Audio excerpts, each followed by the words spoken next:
Hi friends, today's topic is valuation of unsold stock in consignment business. Ravi is a businessman. He is doing his business in Hyderabad, and for a particular year, say 2016 and 17, he wants to know the profitability and the financial position in his business. Assume that he is following financial year as his accounting year. Financial year means it starts with 1st April 2016 and ends with 31st March 2017. So for 1 year he did business. He wants to know the profit or loss and financial position for this particular period. Then when he prepares final accounts at the end of the accounting period, on this date Ravi is preparing trading account, profit and loss account and balance sheet. Assume that on 1st April 2016, Ravi started with 5,000 kgs or boxes we take. 5,000 boxes of goods, medicine boxes. Quantity is 5,000. This is opening balance, opening quantity of goods. In current year, he purchased some more boxes. For example, he purchased 1,000 boxes. Then on closing date, how many boxes should be there? 6,000. But what happened? During this year, he sold 5,000 boxes. Then on 31st March 17, how many unsold boxes are there in his business? 1,000. Now, to know the profit or loss and financial position, the value of these 1,000 boxes is to be considered. The value of these boxes is known as closing stock, where it appears credit side of trading account and asset side of balance sheet. Not only in Hyderabad, Ravi is doing one consignment business also. He is taking care of Hyderabad business, and since he wants to expand his business in Vijayawada, he appointed one agent there. Ravi sent 100 boxes to Gopi. So this is called consignment. 100 boxes cost price is 30,000 rupees. Then by the time of closing the accounts on 31st March 17, by that time Gopi sold 80 boxes. Then in consignment business also there is some unsold stock. How many boxes? 20 boxes. So observe here, in Hyderabad business, closing stock is 1,000 boxes. In Hyderabad business, and in consignment business, closing stock is 20 boxes. 120 boxes are unsold. Why consignee stock also we are considering? Because you know very well consignee is only an agent of these goods. Even though goods are with the consignee, who is the owner of these goods? Consignor. Means ownership remains with consignor only. Then, while preparing final accounts, consignor only should calculate the 20 goods value also. Now, Hyderabad related closing stock and consignment business related closing stock. Both we should consider while writing closing stock value in final accounts. And while calculating the closing stock value, we follow one convention, that is conservatism. Conservatism is also known as prudence. What this convention says, while recording the current asset values in the books, market price or cost price, whichever is less, that price is to be considered.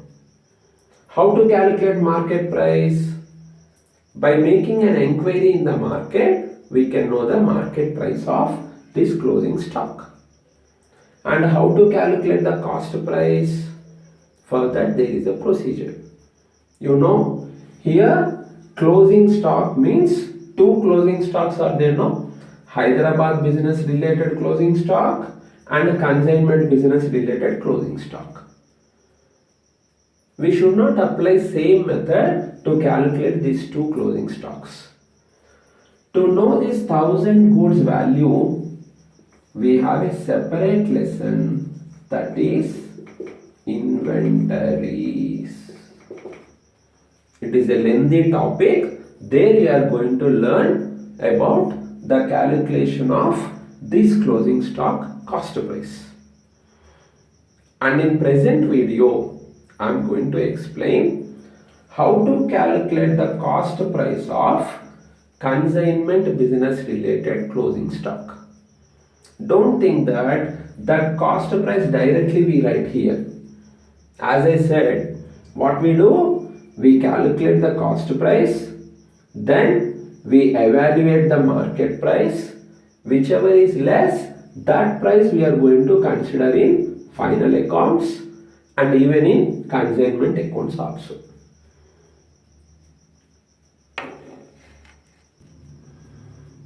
Then, to calculate the unsold stock value in consignment business, you should know some basic points. That is, consignor and consignee both incur some expenses regarding consignment business. These expenses are divided into two types. Direct expenses or non-recurring expenses or one-time expenses, and second one is indirect expenses, also known as recurring expenses. What is meant by direct expenses?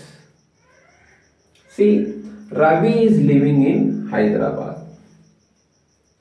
To send the goods from Hyderabad to Vijayawada, Ravi spent some expenditure.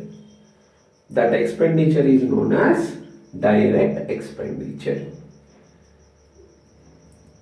Similarly, goods reached to Vijayawada railway station. From there, consignee has to take them to his godown. For that, consignee also incurs some expenses. These expenses are also known as direct expenses. So remember, direct expenses are incurred by consignor and consignee. To send the goods to consignee's place, consignor incurs direct expenses, and to receive the goods, to his godown, consignee incurs direct expenses. Why these are known as direct expenses? Because they are directly added in the cost price of goods. Means these expenses increase the value of goods. So they are known as direct expenses. These expenses are also known as non-recurring expenses. Recurring means what? Repeating again and again. But what is the nature of these expenditure? For example, to send the goods to Vijayawada, Ravi incurred freight charges. Freight means what? The amount which is paid to shipping company or any other transport company. On that particular product, only for one time he is paying freight expenditure. So it is called non-recurring expenditure. Also known as one-time expenditure because it is spent only for one time. Then, after taking the delivery of goods, now consignee starts incurring some expenditure to sell these goods in Vijayawada. All those selling expenses are known as indirect expenses or recurring expenses. Why they are known as indirect expenses? Because these selling expenses are not added to cost of these goods. Indirect expenditure, it doesn't increase the cost of goods. Why it is called recurring expenditure? Because on same product, again and again consignee incurs that expenditure. For example, advertisement charges, go down rent. On same product, daily we give advertisement. On same product, every month we pay go down rent. So these are known as indirect or recurring expenses. So remember like this. Direct expenditure means what? The expenditure which is incurred by consignor and consignee to send the goods from consignor's place to consignee's godown. Means the expenditure which is spent to bring the goods in saleable condition are known as direct expenses. Then what is meant by indirect expenditure? After bringing the goods to consignee's godown, if any further expenditure is incurred to sell the goods to Vijayawada consumers, then all these expenses are known as indirect expenses. Now, I'll give a list of direct expenses and indirect expenses. See the list of this. Direct expenses. Remember, consignor expenses are always direct expenses. And the consignee expenses are direct and indirect. So this classification is related with consignee's expenses. Direct expenses. First one is what? Unloading charges. Assume that consignor sent the goods to consignee by train. Then when train reaches this railway station in Vijayawada, Gopi should unload the goods from train.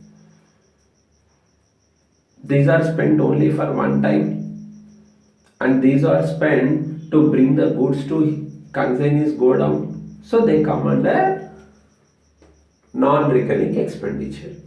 Similarly, freight charges. Freight means what? Transporting that particular product. How many times consignee transports to his godown? Only for one time. Dock dues. Dock dues means what? Assume that he sent the goods by a ship. Then shipping company has to pay some loading and unloading charges to dock authorities. Shipping company pays that amount and they recover that amount from consignee.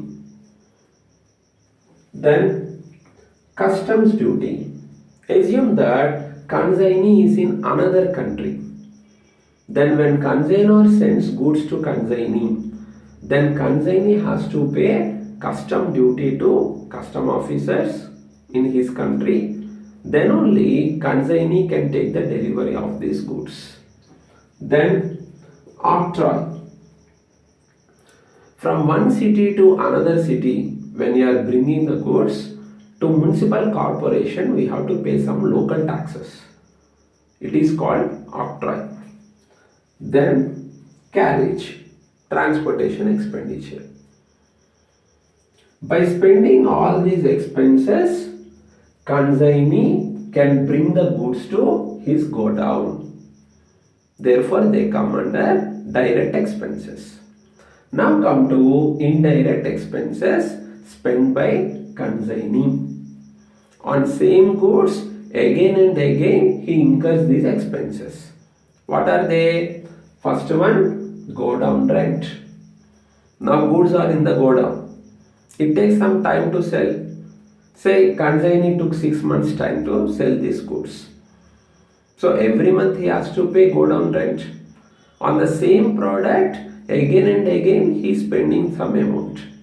So it comes under indirect or recurring expenditure. Similarly, godown insurance. Salary to salesman. When it is incurred, after bringing the goods to consignee's godown, consignee is paying this amount. So it comes under second category. Then advertisement. On same product again and again we give advertisement. That to sell the goods we give that. All selling related expenses are indirect expenses. Then selling expenses. Salesman commission. These expenses come under recurring expenses. So to calculate the unsold stock value in consignment accounts, we should have a clear-cut knowledge about direct expenses and indirect expenses. So remember this list also. Yeah. See this example. How unsold stock will be calculated? By using one formula. Proportionate cost price plus proportionate direct expenses of consignor plus proportionate direct expenses of consignee. This is the formula to calculate unsold stock value.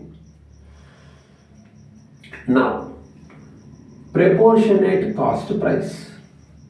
How it will be calculated? Observe here. Ravi sent 100 boxes. The cost price of 100 boxes is 30,000 rupees. Now, how many boxes were sold by consignee? 80. Unsold stock is 20 boxes. That 20 boxes cost price is known as proportionate cost price. How it will be calculated? Total cost of boxes is 30,000 rupees. 100 boxes cost is 30,000 rupees. If you want to know one box cost, what we have to do? We have to divide this 30,000 with 100 rupees. 100 boxes. Then one box price comes into how many boxes are unsold? 20. then 6,000 rupees. So this 6,000 is what? 20 boxes cost price. To this we should add proportionate direct expenditure of consignor. Consignor expenditure is freight 3,000 rupees. And what I said, in the absence of any information, consignor expenses are always direct expenses. Means we should consider them while calculating unsold stock value.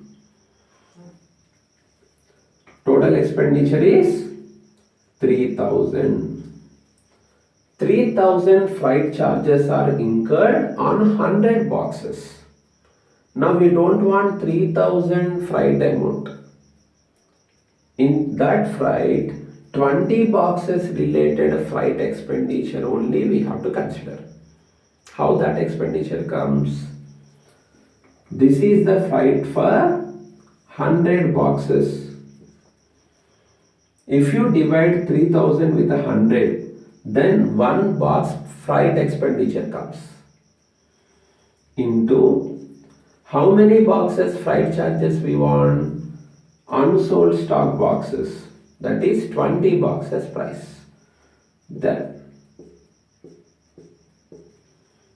300 rupee is what?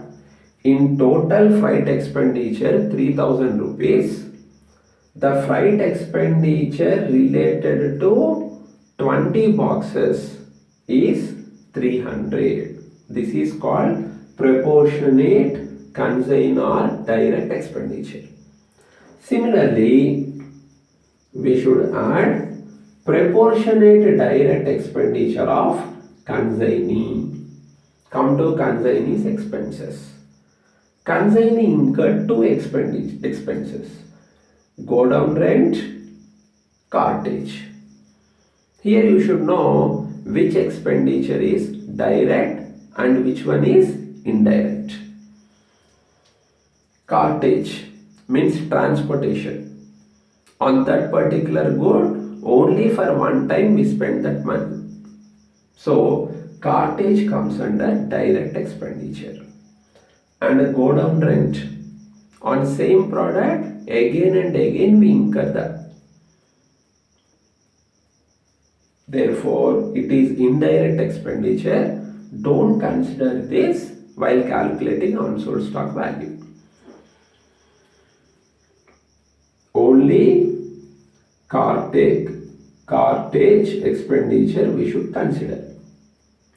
400 is spent on total boxes, 100 boxes. We should not take that value. If you divide with 100, one box cartage expenditure comes. That into how many boxes cartage price we want? 20 boxes. Multiply with that.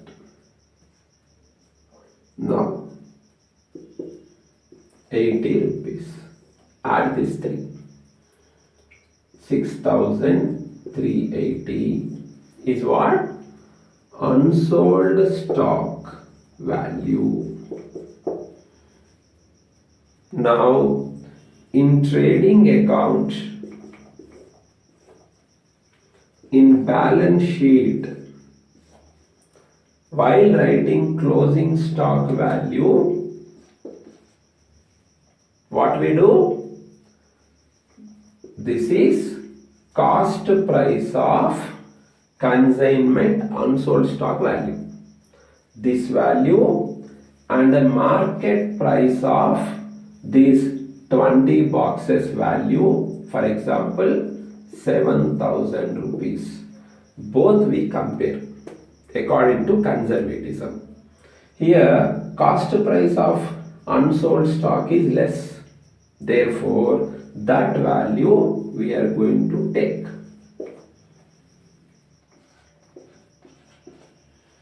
Assume that market price is 6,000 rupees. then don't consider this value in final accounts. Only that 6,000 rupees you should show as closing stock for consignment related business. I hope this video is clear to you. In my next video, in our example, unsold stock quantity is given. Consignor sent 100 boxes and consignee sold 80 boxes. Means when quantity is given, then how to calculate unsold stock value, that we learn. In my next video, I'll explain instead of quantity, if a fraction is given, then how to calculate the unsold stock value. Thank you.